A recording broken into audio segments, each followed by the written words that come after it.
Qué maravilla, sí, abrimos este capítulo, un capítulo dedicado ya de entrada a lo literario. Relatos y otros enseres de andar por casa. Es el título del libro que nos presenta Manuel Murillo de las Heras. Manuel Murillo de las Heras nació en nuestra tierra, salmeriense, por los cuatro costados que diría aquel. No voy a decir el año, salvo que él me autorice. Manuel, buenos días, ¿cómo estás? Buenos días. Lo puedo decir porque eres jovencísimo. Sí, sí. En el 95, vamos. Graduado en psicología, has publicado relatos y poesía en la revista Almiar.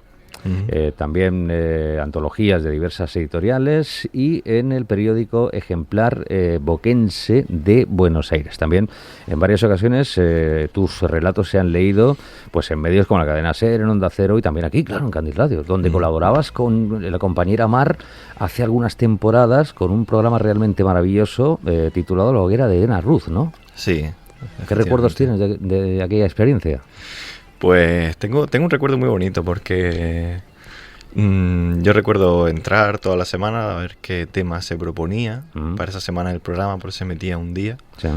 y de ponerme a escribir corriendo sobre el tema que fuera, y lo mandaba y me lo seleccionaban siempre. Entonces recuerdo luego ya cuando llegaba el día de estar sentado en mi salón, a veces yo solo, otras veces con mi madre, y estar esperando, pues escuchando el programa a ver cuándo salía eso. A veces lo grababa, otras veces pues no, simplemente lo escuchaba y ya está. Qué bueno, Y sí. te hacía ilusión, claro. Sí, mucha. Obviamente, ¿no? Oye, ¿cómo surge este libro, Relatos y otros enseres de andar por casa? Y creo que además es el primero que publicabas allá por el mes de marzo, ¿no? Sí. Cuéntanos, ¿cómo surgió? Pues surge porque yo tenía muchos cuentos escritos, ¿no? Porque me siento bastante cómodo escribiendo cuentos, más que poesía o novela, aunque también tenga. Sería tu género el relato, ¿no? Digamos. Sí, es lo que más me gusta escribir. Entonces, pues tenía unos cuantos y dije, bueno, pues podría reunirlos todos, juntar una cantidad que sirviera para libro, pero tampoco me daba para libro. Entonces pensé, voy a pensar una temática de la que escribir 15 cuentos concretos y entonces voy a dividir el libro en 3 partes. Entonces escribí esos 15 cuentos del tirón, que son los que le dan nombre al libro, de Relatos y otros enseres de andar por casa, porque son cuentos cuyos protagonistas son objetos que te puedes encontrar en tu casa, como puede ser un espejo, un zapato, un reloj. Todos esos cuentos. Objetos que en principio no nos dirían nada. Claro, objetos en principio que no nos dirían nada. Incluso el teclado de un ordenador, que cada personaje es una de las filas de letras. Ah, qué bueno. Y las letras que tiene cada fila pues influyen como en la personalidad de cada una. Y una vez que tuve esos 15 cuentos, pues ya los reuní. Algunos que tenía que eran más viejos, pues los deseché directamente. Y cuando ya tuve un buen volumen, lo mandé a una editorial y se ve que le gustó.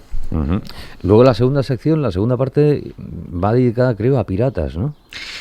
No es que vaya dedicada a piratas, pero que tiene 2 cuentos que van sobre piratas. Sí. Y por eso se llama Piratas y otros cuentos de Villa Salamanquesa, que no son de piratas, pero que tendrían, digamos, cierto vínculo, ¿no? Sí, vínculo, pero más que temático de piratas, el vínculo es de estructura, de que tienen cierto juego, porque son muy metafóricos o porque plantean una cosa que el lector se piensa que es tal hasta que llega a la última línea y resulta que está leyendo otra cosa distinta. Da giro completamente. Sí, más de corte más experimental. Y la tercera sección, Espiral. Sí, se llama Espiral porque hay uno de los cuentos que se puede leer infinitamente de principio a fin y luego empezar otra vez a leerlo sin que pierda la lógica interna. Y no acabaría nunca, ¿no? Claro, no acabaría nunca. De hecho, hay 2 cuentos que tienen esa estructura en esa sección y por eso se llama Espiral. Y son cuentos en general más largos y que tienen, pues, no son tan experimentales. Tienen una historia más definida, unos personajes más definidos. No son objetos que te encuentres en la casa, sino que son personas. Y sí, son más convencionales en ese sentido. Oye, pues súper original, ¿eh? Yo no sé en qué te inspiras, quiero decir, ¿cómo se te enciende la bombilla para algo así? Es decir, porque no sería el formato al uso, un formato convencional, sino que, como tú nos has contado ahora, ¿no? El lector participa, pero tiene que escudriñar también un poquito su cerebelo, que diría el otro, ¿no? Pues, ¿en qué me inspiro? No considero que me inspire realmente, simplemente me apetece escribir y a veces lo que me pasa es que no es realmente que me apetezca escribir, sino que me apetece leer algo. Se me ocurre algo, una idea que pienso, me gustaría leer algo que tuviera esta idea. Y como no la he encontrado, que seguro que la hay, pero como no la he encontrado, pues pienso, bueno, pues voy a escribirla yo. A veces termino escribiendo algo que se aleja totalmente de lo que tenía pensado. Pero bueno... O sea, se te va de las manos, digamos que cobra vida, ¿no? Sí. Pero es así, al final escribo lo que me gustaría leer. A veces lo consigo y otras veces pues saca otra cosa. ¿Por qué estos 15 relatos? Es decir, no sé si has seleccionado, has dejado fuera otros o no, tenías clarísimo. Pues me pareció un número redondo el 15, sí. ¿No? Yo, el método fue ir recorriendo mi casa, literalmente, y viendo objetos y lo iba apuntando en una libreta, tenía como 25 o así. Y entonces empecé a pensar, ¿qué conflicto podría tener un objeto? Por ejemplo, el espejo. El conflicto que tiene es que es un conflicto más bien de identidad. Porque su vida se basa en observar cómo la gente acude a él para saber cómo son. Pero el espejo no puede saber cómo es. Porque incluso si se mira a otro espejo, no se ve. Ve un infinito de reflejos, pero no se ve a sí mismo, ¿no? Entonces, claro, yo de esa lista seleccioné 15 que pudieran tener algún conflicto que diera algo de juego. Aunque fuera, ya te digo, aunque fuera un calcetín, cuyo conflicto es precisamente que si pierde a su pareja, se queda en nada, ¿no? O un reloj, que se supone que están hechos para medir el tiempo, pero que resulta que el tiempo es quien los mide a ellos, porque el protagonista es un reloj de estos de pared, que es muy antiguo, de se los supone, clásicos, claro, antiguo entre comillas, aunque sigue cumpliendo la misma función, y se encuentra con estos relojes de cuarzo ya de la muñeca de la gente. Que para él sería millennial, ¿no? Claro, sí. Terminan llevándolo a un vertedero, cuenta toda su historia súper dramática, y al final lo que ocurre es que en el vertedero se encuentra con un reloj de sol que le dice, ahora te aguantas. Claro, te vas a quejar tú ahora. Claro, ¿no? Claro, efectivamente. Y ahí es cuando termina el cuento. Qué bueno. Fíjate, yo he abierto al azar, ¿sabes? El libro que, por cierto, ahora nos vamos a tener también en la portada. Me parece, bueno, fantástica, ¿no? Pero he abierto al azar por Confesión, página 102, y ya me ha sorprendido el formato de la página 103. Es decir, también juegas un poquito con esto, ¿no? Con el formato, con separar letras, ¿no? Con distanciarlas. Sí. Sí, porque Confesión va de... Ese cuento es más bien... No es que haya trama en el cuento, sino que es un poco poético y la forma en la que está escrito refleja, por ejemplo, cuando dice párrafo a párrafo, pues cada palabra está escrita en un párrafo. Y luego las letras empiezan a caer por la página y eso hace referencia a gotas de sangre. Porque habla como de un escritor que escribe novela negra, escribe novela criminal, y él se siente, en cierto modo, criminal porque ha tenido que matar a mucha gente en sus libros. O sea, bueno, lo estás leyendo, lo estás viviendo y lo estás viendo también. Claro, y estás viendo cómo caen las letras como si fueran esas gotas de sangre. Bueno. Besos con escorbuto, este me llama el título la atención. Este salió en Radio Candil. Salió aquí, Fue uno de los últimos y de hecho no lo leí Omar, sino que llamaron a un hombre, no me acuerdo, igual fuiste tú, no sé, no me acuerdo ya, porque querían que fuera una voz de hombre la que lo leyese y... No recuerdo, ¿eh? Es una carta que resulta que, claro, no se entiende el sentido hasta el final cuando dice mi verdadero nombre no es Se Busca, pero mi verdadero nombre no importa, cuando nos veamos solo llámame papá, que es pues de un hombre que, bueno, por una serie de crímenes tuvo que enrolarse con un capitán que lo protegiera y le escribe esa carta a su hijo antes de irse, que el hijo todavía no ha nacido. Y está esperando a que nazca y ya da por hecho que cuando nazca él va a estar muy lejos y por eso va a tener escorbuto y no le va a poder besar. Y no nos vamos a detener, obviamente, por tiempo en todos, ¿no? Todos son recomendables, cada uno tiene, obviamente, su porqué, ¿no? De los relatos que forman relatos y otros enseres de Andar por casa.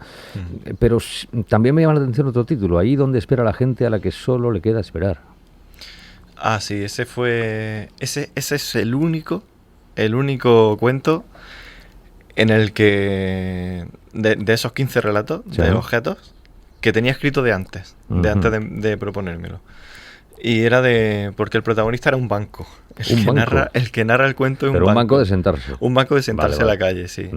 Sí, y lo escribí hace ya años,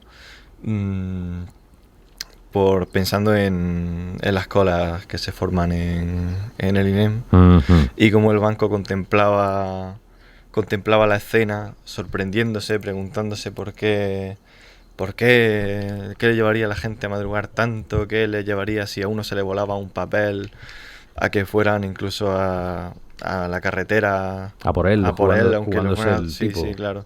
Y eso le sorprendía al banco porque él no era humano y no sabía qué estaba pasando allí. Te lo ha editado además Atlantis Ediciones. Atlantis Ediciones, sí. Hablamos un poquito de la editorial y cómo fue el contacto con esta edición. Pues es una edición tradicional, que quiere decir que el autor no paga porque le publiquen, sino que pues se fijan en una obra, sí, que piensan que tiene las virtudes suficientes para recuperar una inversión, que es la que hacen. Y pues yo mandé el libro a, no sé si a 2 o 3, porque no había muchas que tuvieran abierta la recepción de manuscritos.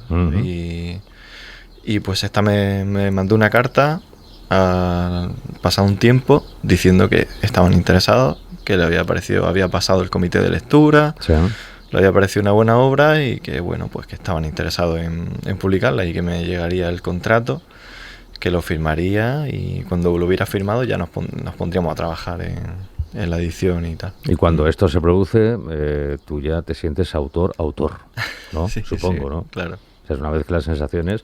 Fíjate que no es lo habitual, lamentablemente, ¿no? Que es otro mundo farragoso, el contacto del autor con editoriales. Sí, bastante farragoso. Es muy farragoso, muy, muy complejo, ¿no? Además, porque yo no tenía esperanza, no porque pensara que fueran malos los cuentos ni nada, sino porque por el género en sí creo que no se consume mucho el cuento, y que las editoriales tienden más a fijarse en novelas o en poemarios. Pero libros así de cuentos no veo yo que haya mucho nicho de mercado. Entonces yo pensaba que en una editorial tradicional, sí, sin que yo les pagara, pues iba a ser complicado. Claro. Pues entonces algo tiene el agua cuando se la bendice, ¿no? En este caso, ¿no? ¿Presentaciones tienes a la vista o vas a esperar a que pase el verano? Voy a esperar un poquito a que pase el tiempo, porque he tenido 2 recientemente. Entonces voy a esperar un poco. Además, el libro lo tengo ahora presentado a un concurso, ¿sí?, de libros en el margen de un año, de los mejores libros de este género de cuento, precisamente, que se han publicado en España. Estoy esperando a ver si lo ganara, porque eso también le daría mucha publicidad. Y tanto. Claro. Y a ver si una vez que si ganara, si no, pues nada. El caso es que una vez que salga el fallo, tanto si gano como si no, pues ya pensaré en hacer otra presentación, seguramente con Picasso, con Viabook. Y sí. Oye, antes me refería a la portada, que ya impacta, ya te atrae, ¿no? Que esto es importante. Otro porcentaje vital es lo que vemos ya desde el minuto 0, ¿no? Y me parece maravillosa, sencillamente, y sencilla a la vez, ¿no? ¿De dónde sale esta idea? La idea de la portada. ¿Es un cuervo? Sí, es un cuervo. Es un cuervo que está como apoyado, está con la ala recogida. Y es por uno de los cuentos que se llama Pesadilla, en el que se relata una situación llena de sangre, plumas por todas partes. Hay un hombre que está viendo un cuervo y que le quiere disparar, y al final el disparo es el que termina despertando, ¿no? El que termina desgarrando, dando el susto que pone fin a esa pesadilla, y resulta que quien estaba teniendo la pesadilla era el cuervo. Era el cuervo. El hombre. Es que se ve como efectivamente en reposo, pero suspendido a la vez, ¿no? Claro, porque el cuento es como que él está en la ventana, en el alféizar de la ventana.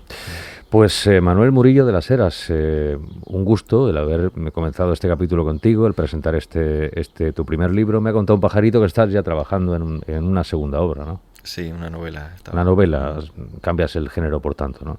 ¿Para cuándo estará? Yo no quiero meterte presión, pero más o menos...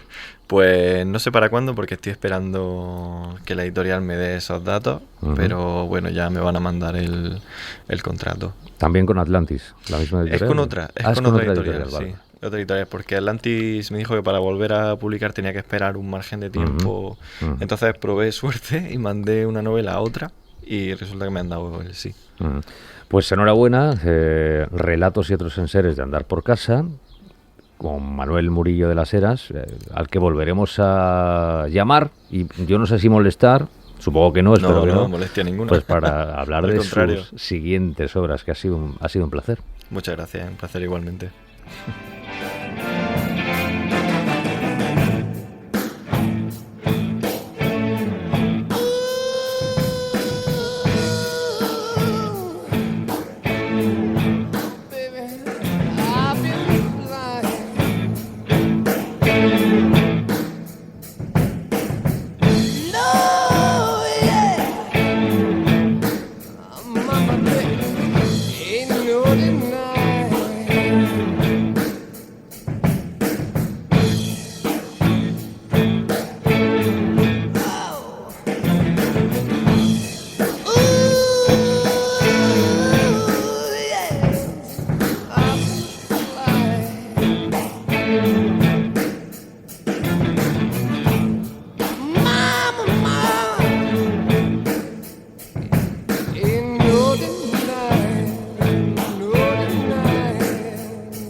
sun